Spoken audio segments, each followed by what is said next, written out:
জায়গা রয়েছে, এখানে ফাঁকা একটা অংশ রয়েছে, এই একটা হালকা পাইপ যতটা পেয়েছি হালকা, এর সঙ্গে আরেকটা পাইপ যোগ করেছি, আরেকটা সরু পাইপ যোগ করেছি লোহার যোগ করেছি কি এই পাইপটা এখানে এর থেকে একটু বেশি ঢোকানো আছে।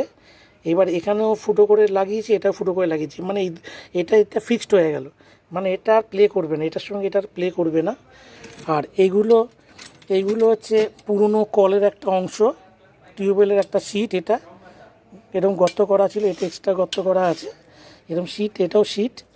আর এটাও কিন্তু পুরনো যে সমস্ত লোহা লক্কর ছিল সেখান থেকে এটা বের করেছি, এটাও বের করেছি, এগুলো ওয়াশার, এটা সিট, এগুলো সিটগুলো রাখা আছে। এটা এইভাবে এইখানে এটা করা হয়েছে কি এটা একদিকে যেটা দিয়ে ঝুলবে, এটা একদিকে, এটা ঝোলানো হবে, এটা দিয়ে উপর থেকে ঝোলানো হবে। আর এদিকটাতে এগুলো সব রাখা আছে, এইটাতে কম দিয়েছি, এখানে এক্স দিয়েছি 1/।